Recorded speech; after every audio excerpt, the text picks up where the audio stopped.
Hey there everybody, it's Mike DiLisio, and today I'm going to be reviewing 1 AM Jailbreak, a small box card game from designer Sashi and publisher Sashi and Sashi.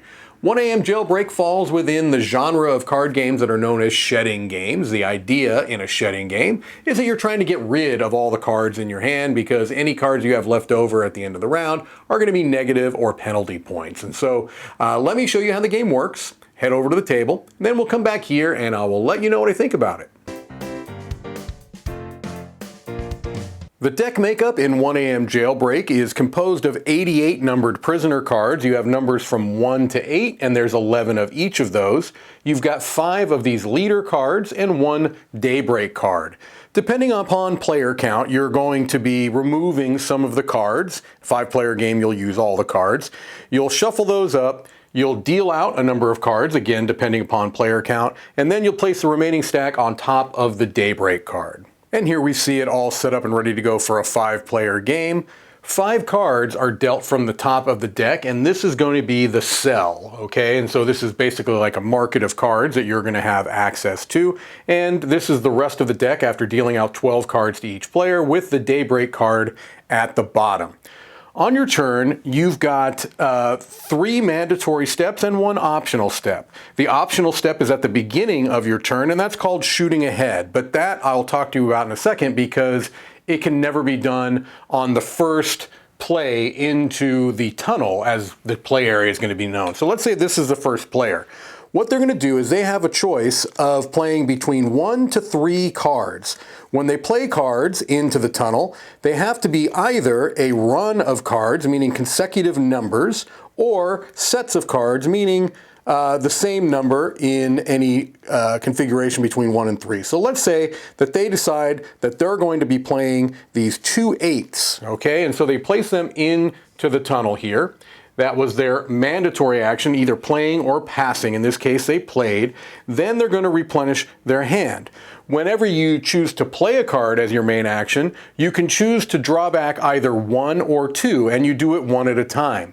You can either draw any of the cell cards or from the top of the deck without knowing what that is. So let's say they like the idea of having 2 of the same number, so they would take this card, put it in their hand, and then that doesn't get refilled right away. They would then go ahead and choose that, put that in their hand, and then at the end of their turn, they will refill the cell lineup there, okay? Now, the next player has the option, potentially, of that shoot ahead action. And so the idea on a shoot ahead is that you can play to the previously played card or cards.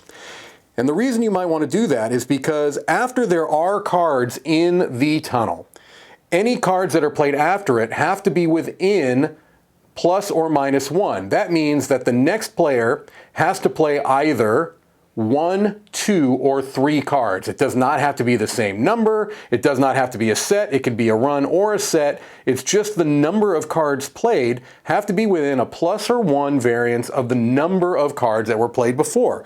So if they had like a really nice run, you're trying to get rid of cards, they could do that. They can do that shoot ahead. So what they might do is if they had an 8 in their hand, they could just play it to that.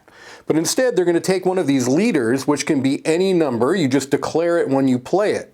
So they'll say, I'm going to shoot ahead with an 8. And so now this is an 8. Why would they do that? Because now they've increased the number of cards that they can play on their turn. Because now, if you have a variance of plus 1, minus 1, you could play up to 4 cards. And so that's what they're going to do. They will go ahead and they will play the 1, 2, 3, and 4 in their hands. So they were able to get rid of 5 cards on their turn by using that shoot ahead action. And then they would have the same, replenish. They might replenish off the top, but they may take from there. It doesn't matter. But now those were all the steps that you saw. Optionally, you can shoot ahead by playing a card to the previous card or cards that were played. You then would play within a plus or minus 1 variance and replenish your hand. Now, if you cannot or do not want to play a card, you can pass. What's interesting about that is that if you pass, you can still shoot ahead. And so let's say that this player didn't really want to play any cards, but they do want to shoot ahead, and so they'll go ahead and play a 5 right there. And then they pass. When you pass, you're going to clear out all the cards that were in the tunnel, put them in a discard pile, and now the next player is beginning with no cards in the tunnel. They have to play between 1 and 3 cards. The round is going to end when one of 2 conditions happens. Either in a 3 to 5 player game, 2 players have broken out, which means they have gotten rid of all the cards in their hand, or if during your turn, when you're having to refill, the Daybreak card shows, that will also trigger the end of the round. At the end of the round, you're going to get penalty points, -1 penalty point for each card that's left over in your hand. You're going to play through 3 rounds, and whoever has the fewest penalty points at the end of 3 rounds is going to be the winner of 1 a.m. Jailbreak. Let's head back up.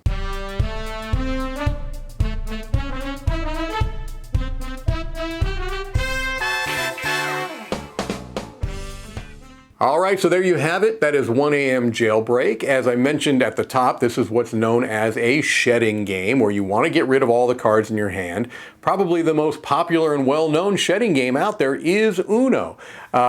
It's also probably the most simplistic, but 1 a.m. Jailbreak is a bit more complex than that, and has a couple of unique hooks that make it stand out from other shedding games that are out there. But first, I want to talk a little bit about the production. As I said, a small box card game, but the card quality is very good. Good quality cards. They'll hold up to shuffling. I have not sleeved these cards at all over multiple plays. They're not showing any kinds of signs of wear. The rules are good. They're clear.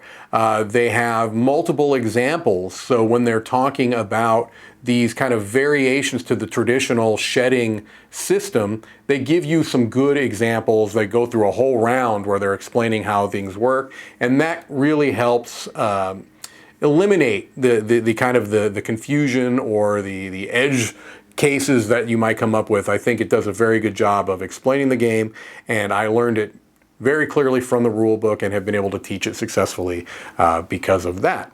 So really nice production. The art is something that I think has been divisive in the past for this publisher, Sashi and Sashi. I've reviewed many of their games on this channel, and so I've been clear that I absolutely adore this art style, this kind of this minimalistic look. And so I love it here as well. However, your mileage may vary on that, and I do know that several of Sashi's games have been localized into from Western publishers, and they have sometimes changed the art. So your mileage may vary upon that. I find it charming. Thematically, you're not going to find a whole lot of theme here, but I think if you're looking for theme, then card shedding games in general is probably not the place to go, because they very often, sometimes they have no theme at all, like Uno. They're just, cards with numbers and colors. This at least adds a nice little, kind of layer of thematic paint over it, although it may be thin paint. So there you go. Now, getting into the mechanics of the game, the things that really set this apart from some other shedding games out there are, I think, the 2 unique hooks. One is this idea of shooting ahead. And, that's the idea that if there are cards that have already been played into the play area or the tunnel, that you can add to that was played if you have a card in your hand. And what that allows you to do is potentially play more cards, because again, the goal is to get rid of all your cards. And so if there is a set of 3 threes out there, and you've got a run of 5 cards, and you happen to have another 3, you can play that 3 to the previously played 3s, and now you have the other hook, which is that you have to play with a +1 or -1 variant of whatever was played before you. Now, instead of being able to play 4 cards on the 3 threes that were there, you can play up to 5 cards because you added to those 3 threes. And I just think that's clever. It's nothing that's mind-blowing. I don't think it's anything that is such a flip the rules on their head type of a situation where people are going to be lost or confused by that. It's just a clever addition that you have to the game. And so both of those hooks, the optional first thing you can do on your turn of shooting ahead, and then having that restriction, that constraint of playing within a +1 or -1 variant to what has been played before are the two kind of hooks in the game. And I like them both. I think that they are both clever. They're not that difficult to understand, but they are adding a unique element to the game. So with this being said, I am going to be giving 1AM Jailbreak a rating of 7.5, a seal of approval. I think that it is a relatively approachable card game where people who have played, even if you've not played a shedding game before, I think that you could do well with this game. I think this could be a first shedding game for players, especially if they have played some traditional card games. I don't think it's one that's going to scare people off. It has a kind of a charming look to it and a relatively simple rule set. And so that could be a plus or a minus depending upon how you look at it. If you are somebody that has played a whole bunch of shedding games and you're looking for something that really changes the formula, this is probably not going to be the one that you look to because it is on the lighter end of the scale and it is relatively approachable. And while it does have a couple of unique and clever hooks, it's not going to be something that is just a revolution to card shedding games. And so depending upon how you're, what kind of experience you're looking for, your mileage may vary there. I find it charming, a lovely production, a game that I feel like I can teach to most people and not have them feel intimidated or confused with the rules.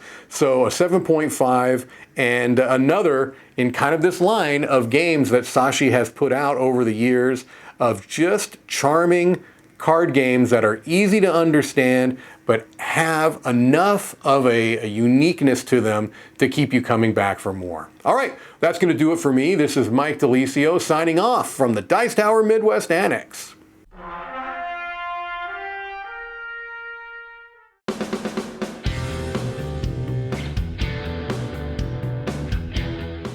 Hey everybody, thanks for watching this video. If you like this review or whatever you just watched, wasn't it amazing?